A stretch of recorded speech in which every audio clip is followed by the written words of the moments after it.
So yan guys, share ko na rin sa inyo yung mga bagong dating din na delivery. So order kayo nito mga kasari, sobrang benta nito sa akin. Bukod sa Rexona, masulit kasi to. Ito kasi talaga yung ginagamit namin. Kasi nung Rexona pa ang gamit namin, naninilaw yung pinaka dito sa may kilikili ng damit. So dito sa Quelch ng Avon, hindi talaga. Ang ganda niyang gamitan guys.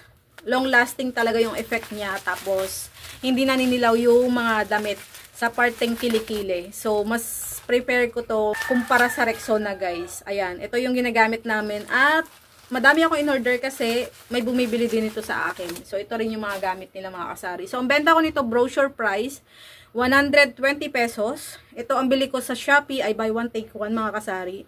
So, kung gusto nyo, ilalagay ko yung link dyan sa baba mga kasari. Ayan. Ito lang mabenta sa akin, pero maraming scent doon. Ito lang, glutathione. Dito pumuti yung kilikili ko. Maputi kaya talaga. Dito pumuti yung kilikili ko mga kasari. Kumpara doon sa Rexona, talaga namang nangangamoy panis. Hindi siya nangangamoy bad odor, pero nangangamoy panis deodorant doon sa Rexona. Dito hindi talaga guys. So, ito konting lang to, lagay, okay na.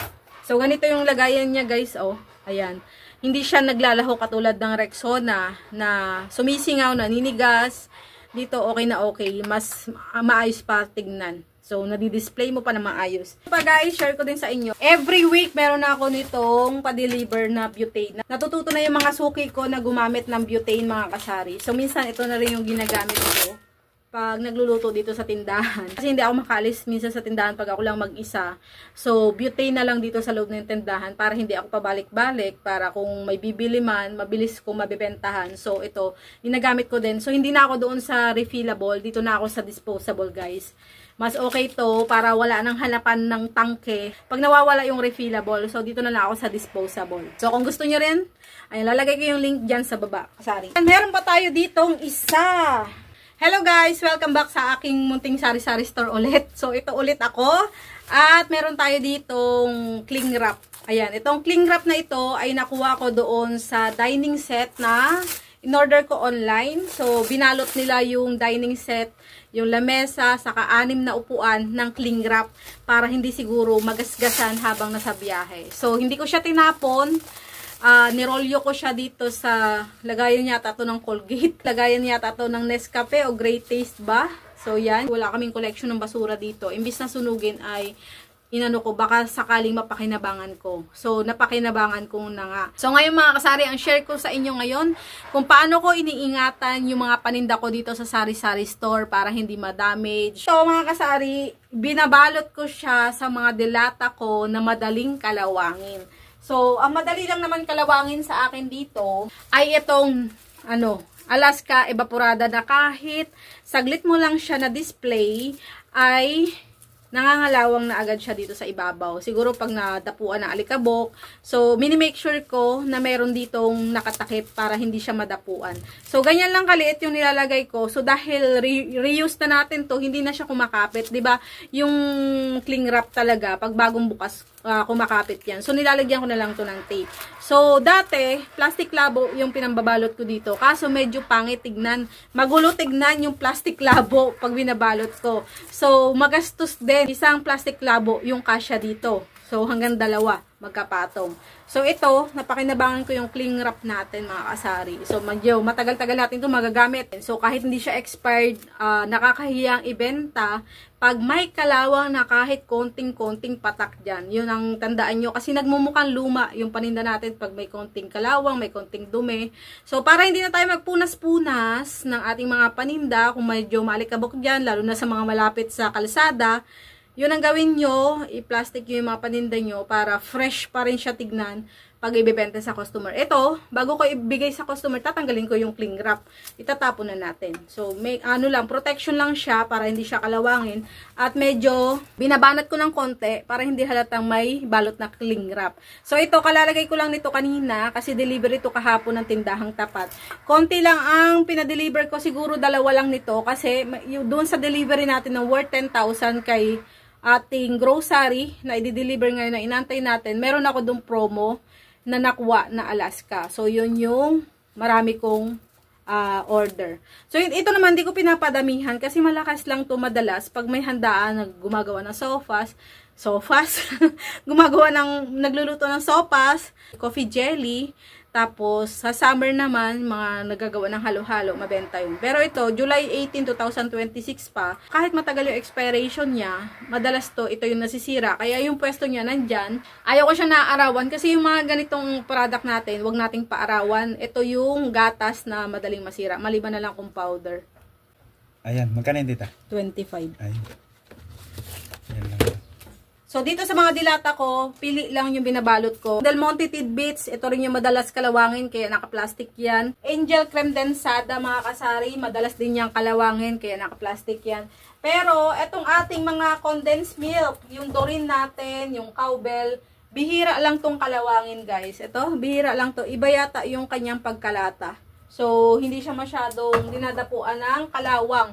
Pati rin yung ganitong mga whole corn, yung lagayan ng mais, hindi rin siya masyadong kinakalawang. Hindi ko pa na-experience na magkaroon ng kalawang ito. So, itong 2 days, yan kinakalawang yung 2 days, kaya nakabalot din yan mga kasari. So, yan yung mga ways ko para alagaan yung ating mga paninda. So, hindi ko pinapaarawan yung mga madadamage or masisira dahil sa init. So, yung mga powdered milk ko, yun yung nasa parteng dito sa istante. Pero, may trapal naman ako diyan na bago pa tumaas yung araw at tumapat dito sa tindahan, nakababa na yung trapal. Iba pa rin kasi na kahit walang araw, pero yung liwanag ng araw, hindi direktang araw ha, yung liwanag lang sa araw, ay yun minsan nakaka-fade din ng label ng ating mga paninda. So, iwasan din nating expose. Paminsan-minsan, i-rotate natin yung mga paninda natin para hindi lang doon mismo ang mag-fade yung paninda natin yun, yung mismong item natin na yun. I-rotate natin yung mga paninda natin para hindi siya sobrang mag-fade. Katulad dito, ayan guys, ito, hindi ko alam kung lugi na ako dito, napabayaan ko. Nag-display ako ng alak dyan sa harapan, mga kasari. Ayan, wala na siyang label kasi minsan naarawan siya. Hindi naman direktang araw, pero yung mismong liwanag kasi, nakaka-fade din yun ng mga label ng mga paninda natin. So, ito ako na lang iinom nito. Charot lang. Hindi, nakikita nyo yan. Ito mga kinakalawang din to. Na-share ko na to sa inyo. Lagi sa vlog, sinishare ko. Lagyan nyo ng dehumidifier or desiccant. Ito. Yung nakukuha sa loob ng bote ng gamot para hindi magka-moist at hindi masira yung gamot. Sa nakikita sa loob ng box ng sapatos, meron ito. So, wag nyo itatapon. Akala ko dati lason yan, pero malaki pala yung tulong niyan sa ating mga paninda. So, ngayon, dahil meron na siyang ganyan, yung ating mga karayong perdible, yung ating mga blade, hindi na siya kinakalawang, guys. Kasi ito ay dehumidifier. Pampa-dry siya, pampawala ng moist. Alam nyo, dito sa ating Pilipinas, dito sa Pilipinas, mas kailangan natin ang dehumidifier kaysa sa humidifier. Kaya, plano ko sana pumunta ngayon sa Ace Hardware para bumili ng dehumidifier with air purifier. With air purifier. Kasi simula nung nagkaroon kami ng kisame sa loob ng bahay, ay medyo malakas yung moisture, ma-moisture, ma-humid sa loob ng bahay. So, medyo nag-aalimuong yung foam namin sa sahig, yung sa tiles, ay medyo namamasa-masa. Ibig sabihin, ma-humid yun. So, kailangan namin ng dehumidifier with air purifier. Yun. So, hahanap tayo. May nakita na ako actually. Nag-message na ako sa Ace Hardware. At titignan ko, i-check ko mamaya. Kasi last day ngayon ng 10% off ng dehumidifier. So, merong Sharp, merong Kulin, merong LG, kaso ang mamahal, mga 24,000. So, hindi natin afford yun. I-check muna natin yung pinakamura na okay naman. So, syempre, diba, pag sa Ace Hardware natin bibilin, medyo okay naman yun, diba? So, bala ko sana bumili sa online, kaso baka pag nagka-problema ay mahirap ibalik. So, dito tayo sa physical store bibili. Isa pa guys, ito naman yung ating mga cheese. Actually, siguro dito lang sa akin or nangyayari din ba sa inyo, nalilalanggam. Ayan, meron pang baby potato. Ang mga cheese ko, marami akong klase ng cheese. So, meron tayong cheesy ng Magnolia na 50 pesos yung benta ko. Meron tayong keso ng Magnolia din na 40 pesos yung benta ko. At yung mas pricey, yung ating Eden cheese na 62 pesos yung benta ko. So, lahat ng to guys ay nilalagay ko sa rep. Dapat to, pwede na rin sa garapon guys. Pwede na siya sa garapon. Sa rep ko na siya na umpisang ilagay. Gumagawa kasi ako ngayon ng empanada. Napahilig ako sa empanada ngayon. So, mas madali siyang hiwain pag ano siya, pag chilled siya. So, ginagamit ko rin yung iba. Pero ito lang yung ginagamit ko, yung pinakamura. So, pwede to siya sa garapon. Kaso, wala na tayong space dito sa parting ito para pag maglagay pa ng garapon. So, dito na lang sa ref mga kasari para iwas talaga sa langgam. Guys, medyo mahaba-haba na ito. Ayan, maraming salamat sa inyong panonood. At salamat sa inyong suporta mga kasari. Mega shoutout sa inyong lahat. Ano po? Guys, magsha-shoutout akong mabilis doon sa mga latest na comments. Ayun, nakakalimutan ko kasi maglista. Mega shoutout kay Edwin Diokno, saan ikaw sa Batangas? Diniho ako sa San Jose, Batangas. Kumusta ho kayo? Ayan. Kumusta ho kayo mga kababayan dyan? Ayan, nadini ako sa Batangas. Ako yung isang kasari na taga Batangas. So, mega shout out kay Jeremy Gatchalian, Evelyn Laza, at kay Jeffrey Limbaga Toto, Team Puno na tindahan po. Ayan. Sino ang Team Puno ang tindahan at Team Puno ang wallet? Mega shoutout kay Roslyn Lifestyle, buhay tindera sa isla.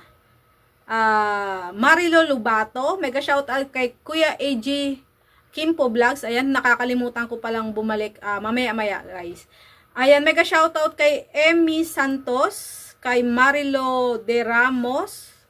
Mega shoutout kay Partner Rose and Dave Channel. Shoutout po. Shoutout kay Rosie Brillos, kay AI Stock Black Smart, kay Annalyn Pabustan. Mega shoutout kay Mets Maria. Hello po. Mega shoutout kay Evelyn Permante, kay Ate JB TV. Mega shoutout kay Jewels Vlog, kay Yasi Espeleta. Mega shoutout kay Madiskarte Bicolana. Comment po kayo sa baba mga kasari ha, para ma-shoutout ko po kayo. Maraming salamat sa inyong panunood. Ayan, magiging busy ako hanggang mamaya, kaya dinamihan ko na yung vlog ko. Kasi, ayan, marami tayong proseso. So, pag may mga bagong dating na delivery, lalo na kung marami, magche-check ng resibo, ng presyo, magpa-pricing, maglalagay ng pricing sa bawat item. So, napakarami. Pag may hindi pa kasya, may problema ka pa kung saan mo isasalpak yung mga bagong dating. So, yan mga kasari. Maraming salamat sa inyo mga kasari. Bye-bye. Happy selling. God bless. Bye-bye po.